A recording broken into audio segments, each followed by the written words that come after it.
और अगर आप बाइबल को ध्यान से पढ़े, जब दाऊद बूढ़ा हो चुका था तो आपको ऐसी कोई वर्ष नहीं मिलेगी जहां पर दाऊद की जिंदगी में यह साबित होता है कि उसके शत्रु उस पर जयवंत हो रहे हैं।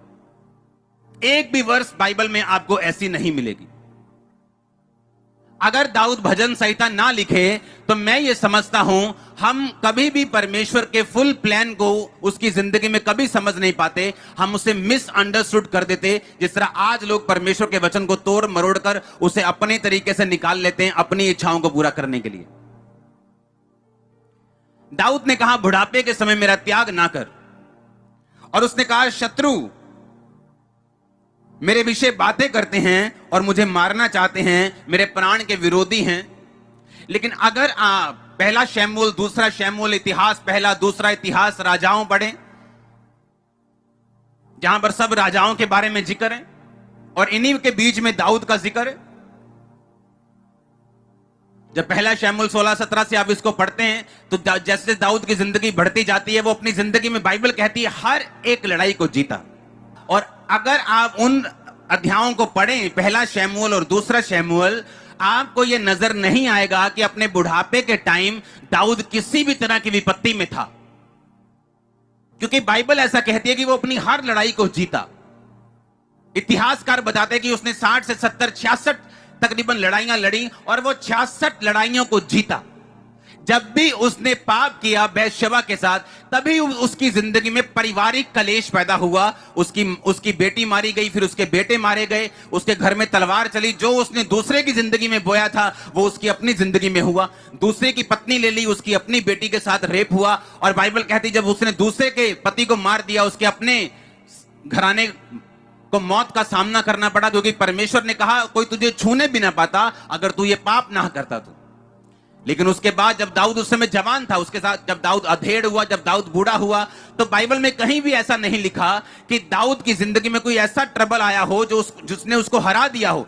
लेकिन भजन संहिता ऐसा कहती है कि दाऊद उस समय जब अपने बुढ़ापे में था तो भी उसके शत्रु उसको नाश करना चाहते थे, तो भी उसको लड़ना चाहते थे, उसको मारना चाहते थे, और वो उससे ज्यादा ताकतवर थे। लेकिन इतिहास ये बताता है कि एक भी शत्रु उससे जीत नहीं पाया। कारण बता क्या था? कारण था भजन संहिता 71। ये कारण था दाऊद का कभी ना हारने का। पता क्या कारण था? दाऊद जब अपनी जिंदगी में मजबूत था, जब एक देश लड़ाइयां लड़ता है, जब वो एक लड़ाई जीत जाता है, दूसरी लड़ाई जीत जाता है, तीसरी, चौथी, पांचवी, अगर एक देश 10 लड़ाइयां लगातार जीत जाए, मैं आपको सच कहता हूं, मैं आपको लिख के देता हूं, वो देश घमंडी हो जाएगा।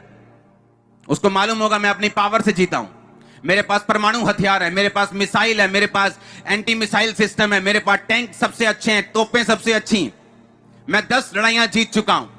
अब मैं अपने पावर के, अपनी ताकत के बल पे सब देश को जीत लूंगा।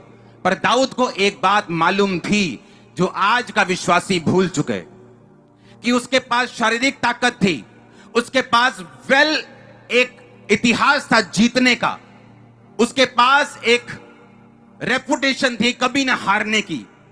बावजूद इसके वो हमेशा पहले प्रार्थना में जाता था, प्रार्थना में जीतता था और फिर असली में जाके जीत लेता था।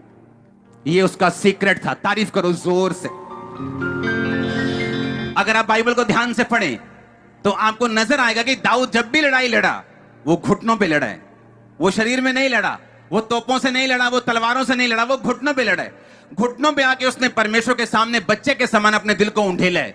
उसने परमेश्वर को बोला, परमेश्वर मैं कमजोर हूं। उसने परमेश्वर को बोला, परमेश्वर मैं ताकतवर नहीं हूं, तू ताकतवर है, तू महान है, तूने मुझे खड़ा किया, अब तू मेरी लड़ाई को लड़ेगा।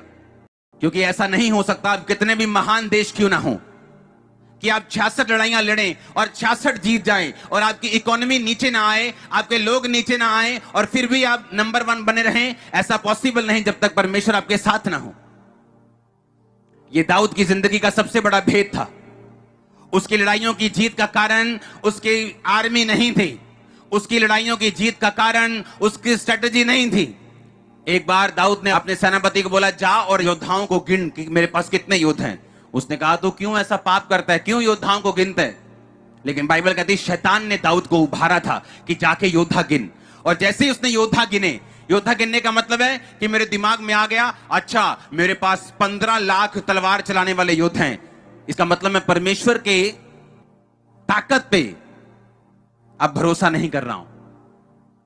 मेरा ध्यान डाइवर्ट हो चुका है कि मेरे पास 15 लाख तलवार चलाने वाले बंदे हैं, मेरे पास दुनिया की दूसरी पहली सबसे बड़ी आर्मी है। और परमेश्वर ने इस बात का गुस्सा किया और दाऊद को बोला, मैं तुझे सजा दूंगा इस बात के लिए कि तूने योद्धाओं को गिना। जब लोगों ने राजा मांगा कि शमूएल से कि हमें भी राजा चाहिए जैसे अन्य जातियों के पास राजा और वो उनकी अगुवाई करता है, शमूएल गुस्सा हुआ। परमेश्वर ने कहा, तू जैसे गुस्सा हुआ मैं भी इनके साथ गुस्सा हूं, क्योंकि इन्होंने तुझको नहीं मुझको निकम्मा जाना है कि मैं इनका राजा ना रहूं। परमेश्वर ये एक्सपेक्ट करता है, वो ये चाहता है कि क्रिश्चियन लोगों की ताकत वो अपनी प्रार्थना को और परमेश्वर को समझें, ना कि अपनी गैदरिंग को, ना कि अपने वरदानों को, ना कि अपने पैसों को, ना कि अपनी चीजों को। मैं लोगों को बोलता आया हूं ये बात कि चाहे ये सबसे बड़ी चर्च है नॉर्थ इंडिया में और हमारी गैदरिंग, लेकिन कभी भी मैं अपनी जीत को गैदरिंग नहीं मानता हूं। मैं परमेश्वर को जीत मानता हूं। और मैंने आपको बोला है कि गैदरिंग काम नहीं करती, पैसा काम नहीं करता, पहुंच काम नहीं करती, सब चीजें फेल हो जाती, लेकिन परमेश्वर कभी फेल हुआ ना था, ना होगा, ना है। और आपका आमीन छोटा है। नहीं तो जिनके पास लाखों लोग होते हैं, जिनको सुनने वाले लाखों होते हैं, वो अपनी गैदरिंग पे घमंड करते हैं।